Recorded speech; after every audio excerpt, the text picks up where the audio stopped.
Hey guys, this is Sam, and I run the YouTube channel Chalice and Chains. And I wanted to do a video today just kind of recapping the session 0 that I did last night for my live group, and kind of let you guys know how it goes, or how it went, I should say, and kind of the method that I used, because I think it worked really well. And I'm curious also to find out what other people do for their session 0.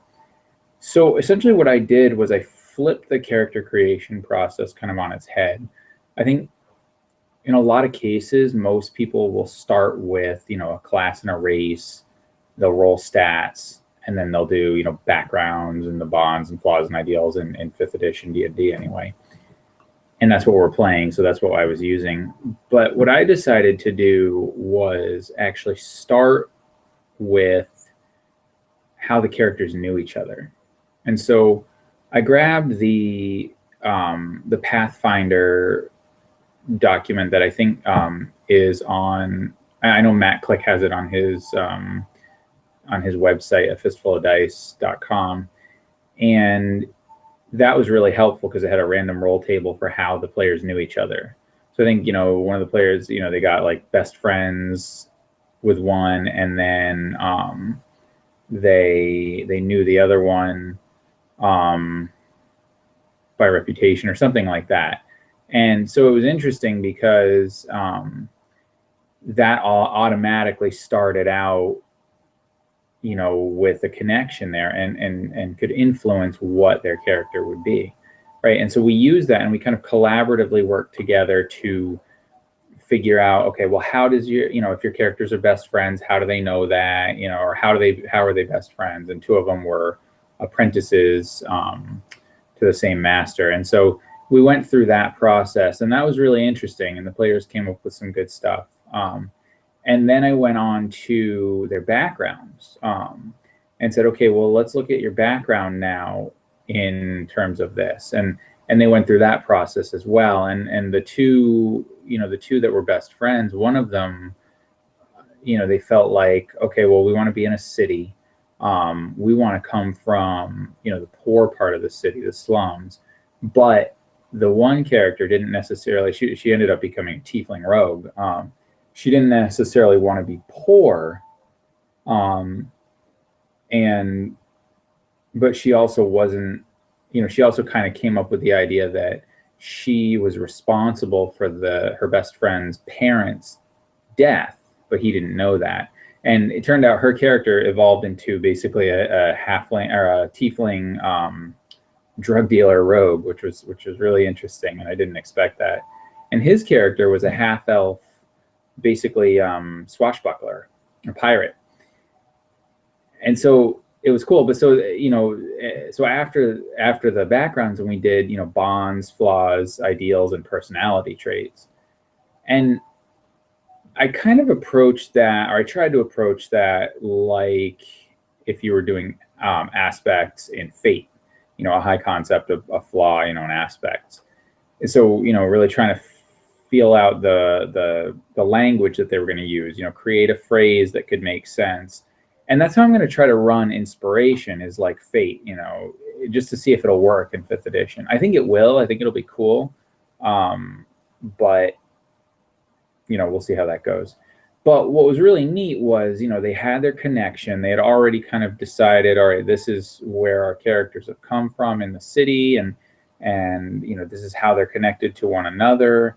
The background then started influencing, who their characters were going to become. So I think the tiefling took the criminal background, and which made sense, and the half-elf took the sailor background. And then we also had a dragonborn who ended up becoming a cleric, and I think she took the acolyte background, and the other one was ended up becoming a gnome bard.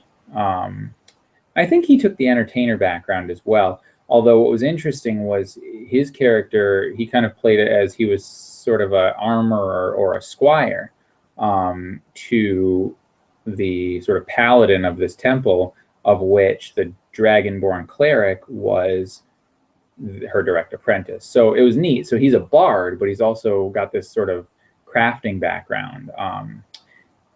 And I think as a gnome, that was great. But so they hadn't picked races or classes at this point. You know, they picked their backgrounds. They started working on bonds, flaws, ideals, and personality traits. You know, and they came up with some really clever ones. And after all of that, I then said, okay, well, let's take a look at class and race. And I think it was really interesting because I don't know that those combinations of characters would necessarily have been chosen. You know, I think one of the players had somewhat of a preconceived notion of what she wanted to do, and so, you know, she tailored all of those things to. She wanted to be like a cleric type, and so she was. But I think the others didn't necessarily have a preconceived notion, and so it was really interesting to see how their characters played out, and how their classes and their races were actually, they came to the decision to pick those because of what they did with, you know, everything before with the connections. So I think this was a really good way to work this process out. And I think that's how I'm going to do character creation from now on, when I run campaigns. You know, and I think I'll do it too, like if I'm running a game through, you know, like the RPG one-shot group, but I'm doing maybe multiple sessions of it, and we're going to do a character creation. That's, I think, how I'm going to do it in the future, because I think it worked really well. But I'm curious to find out from you guys, have you ever tried that method? Is that your sort of standard method for character creation in a campaign, or do you do it the traditional way where you do, you know, class and race first, and how that works for you?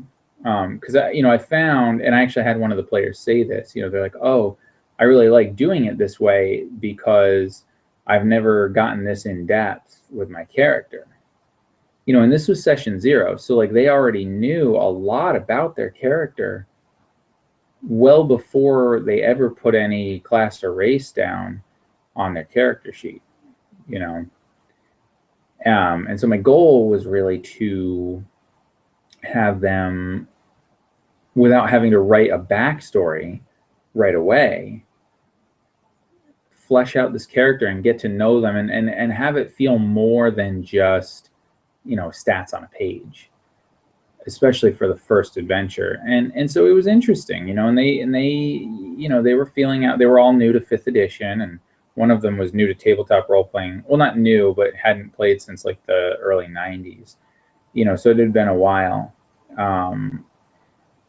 And overall it went really well, and I'm really excited to see how it's going to progress from here, you know, into what I'm going to consider session 1, and, you know, where it'll be the first full, you know, adventure.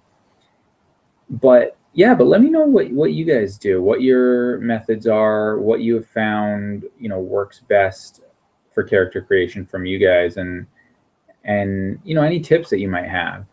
So happy gaming all, and I will see you all later.